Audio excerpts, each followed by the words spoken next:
السلام علیکم، میں ہوں شاکر اور آپ دیکھ رہے ہیں شاکر ٹاکس۔ آج رمضان المبارک کی 70ویں شب ہے اور ہم قرآن پاک کے خلاصے کے اس خوبصورت سلسلے کو جاری رکھتے ہوئے 70ویں پارے پر تفصیلی گفتگو کریں گے۔ یہ وہ ببرکت رات ہے جب غزوہ بدر کا معرکہ پیش آیا، جس میں اللہ نے اپنے نبی اور صحابہ کرام رضی اللہ تعالیٰ عنہ کو زبردست فتح عطا فرمائی۔ آج کے اس پروگرام میں ہم 70ویں پارے کے موضوعات، اسباق اور غزوہ بدر کی تفصیلات پر گفتگو کریں گے تاکہ ہم قرآن کی روشنی میں اپنی زندگی کو بہتر بنانے کی راہ ملے۔ 70ویں پارہ 2 صورتوں پر مشتمل ہے۔ سورت انبیاء، جس میں مختلف انبیاء کرام علیہ السلام کی آزمائشوں اور ان کے صبر کا ذکر ہے۔ سورت حج، جو حج، قربانی اور قیامت کے احوال پر روشنی ڈالتی ہے۔ یہ پارہ ہمیں اللہ کی قدرت، صبر کی طاقت اور عبادات کی اصل روح سکھاتا ہے۔ قیامت کی یاد دہانی، اللہ تعالیٰ اس پارے کے آغاز میں ہمیں قیامت کے دن کی حقیقت بتاتے ہیں۔ فرمایا، لوگوں کے حساب کا وقت قریب آ چکا ہے مگر وہ ابھی بھی غفلت میں پڑے ہوئے ہیں اور اللہ کی نشانیوں کی طرف توجہ نہیں دے رہے۔ یہ عہد ہمیں جوڑتی ہے کہ ہمیں آخرت کی تیاری کرنی چاہیے، کیونکہ دنیاوی زندگی محدود ہے اور کسی کو نہیں معلوم کہ کب حساب کا وقت آ جائے۔ حضرت ابراہیم علیہ السلام کا ایمان اور بت شکنی۔ حضرت ابراہیم علیہ السلام نے اپنی قوم کو توحید کی دعوت دی مگر وہ بت پرستی میں غرق تھے۔ جب انہوں نے قوم کے بتوں کو توڑا اور سب سے بڑے بت کو چھوڑ دیا تاکہ قوم خود غور کرے تو انہیں آگ میں ڈالنے کا فیصلہ کیا گیا، لیکن اللہ نے آگ کو حکم دیا، اے آگ ٹھنڈی ہو جا اور ابراہیم علیہ السلام کے لیے سلامتی والی بن جا۔ یہ واقعہ ہمیں سکھاتا ہے کہ اگر ہم حق پر ثابت قدم رہیں تو اللہ ہمیں ہر آزمائش میں محفوظ رکھتا ہے۔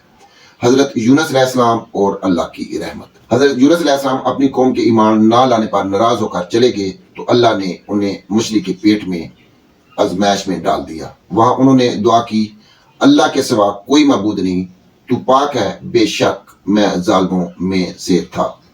اللہ نے انہیں نجات دی اور ہمیں سکھایا کہ مشکل وقت میں اللہ سے دعا کرنا سب سے بہترین حل ہے۔ حضرت ایوب علیہ السلام کا صبر اور اللہ کی رحمت۔ حضرت ایوب علیہ السلام کو اللہ نے سخت بیماری میں مبتلا کیا مگر انہوں نے کبھی شکایت نہ کی۔ جب انہوں نے دعا کی، اے میرے رب، مجھے تکلیف پہنچی ہے اور تو سب سے زیادہ رحم کرنے والا ہے، اللہ نے ان کی دعا قبول فرمائی، انہیں شفا دی اور ان کا سارا کھویا ہوا مال اولاد واپس عطا کیا۔ یہ ہمیں سکھاتا ہے کہ صبر ہر آزمائش کا بہترین حل ہے اور اللہ صبر کرنے والوں کو کبھی مایوس نہیں کرتا۔ سورت حج، حج، قربانی اور آخرت کی تیاری، قیامت کی سختی اور انسان کی بے بسی۔ اللہ فرماتے ہیں، قیامت کا زلزلہ بہت بڑی چیز ہے، جب مائیں اپنے دودھ پیتے بچوں کو بھول جائیں گی اور لوگ ایسے نظر آئیں گے جیسے وہ نشے میں ہوں، حالانکہ وہ نشے میں نہیں ہوں گے، بلکہ اللہ کا عذاب بہت سخت ہوگا۔ یہ آیات ہمیں خبردار کرتی ہیں کہ دنیاوی زندگی کو چھوڑ کر ہمیں اپنی آخرت کی فکر کرنی چاہیے۔ حج کی فرضیت اور اس کی برکات۔ اللہ نے حضرت ابراہیم علیہ السلام کو حکم دیا، اور لوگوں میں حج کا اعلان کر دو، وہ تمہارے پاس آئیں گے پیدل اور دبلی اونٹنیوں پر سوار ہو کر دور دراز کے راستوں سے۔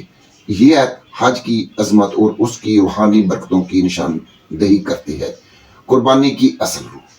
اللہ فرماتے ہیں، اللہ کو نہ ان کا گوشت پہنچتا ہے نہ ان کا خون، بلکہ اس تک تمہارا تقویٰ پہنچتا ہے۔ یہ آیت واضح کرتی ہے کہ قربانی کا اصل مقصد اللہ کی رضا ہے، نہ کہ رسم و رواج، جا دکھاوا۔ غزوہ بدر 17 رمضان کی تاریخی اہمیت، 313 مجاہدین اور اللہ کی نصرت۔ یہ وہ دن ہے جب 313 مجاہدین نے کفار مکہ کے 1000 افراد کو شکست دی۔ اللہ نے مسلمانوں کی مدد فرمائی اور انہیں کامیابی عطا کی۔ یہ معرکہ ہمیں سکھاتا ہے کہ اگر ایمان مضبوط ہو تو چھوٹی تعداد بھی بڑی طاقت کو شکست دے سکتی ہے۔ اللہ کی مدد اور فرشتوں کی نصرت۔ جب مسلمانوں نے اللہ سے مدد کی دعا کی تو اللہ نے کہا، جب تم نے اپنے رب سے فریاد کی تو اس نے تمہاری دعا قبول کی اور کہا کہ میں 1000 فرشتے تمہاری مدد کے لیے بھیج رہا ہوں۔ یہ آیت ہمیں یاد دلاتی ہے کہ اگر ہم اللہ پر بھروسہ کریں تو ناممکن بھی ممکن ہو سکتا ہے۔ اللہ ہمیشہ اپنے نبیوں اور نیک بندوں کی مدد کرتا ہے۔ قیامت کے دن کی تیاری ضروری ہے۔ عبادات میں اخلاص سب سے اہم چیز ہے۔ بدر کا معرکہ ہمیں سکھاتا ہے کہ ایمان کے ساتھ ہر مشکل آسان ہو سکتی ہے۔ صبر اور دعا مشکلات کو دور کرنے کا سب سے بہترین ذریعہ ہے۔ میرے عزیزو، یہ مبارک رات ہمیں سبق دیتی ہے کہ ہم اپنے ایمان کو مضبوط کریں، اپنی عبادات میں اخلاص پیدا کریں اور اپنی زندگی کو اللہ کے احکامات کے مطابق گزاریں۔ دعا ہے کہ اللہ تعالی ہمیں بھی صبر، استقامت اور سچائی پر قائم رہنے کی توفیق عطا فرمائے، آمین۔ آپ سب سے گزارش ہے کہ شاکر ٹاکس کو سبسکرائب کریں اور اس پیغام کو دوسروں تک پہنچائیں۔ میں ہوں شاکر، آپ سب کو رمضان کی برکتیں مبارک ہوں۔ اللہ حافظ۔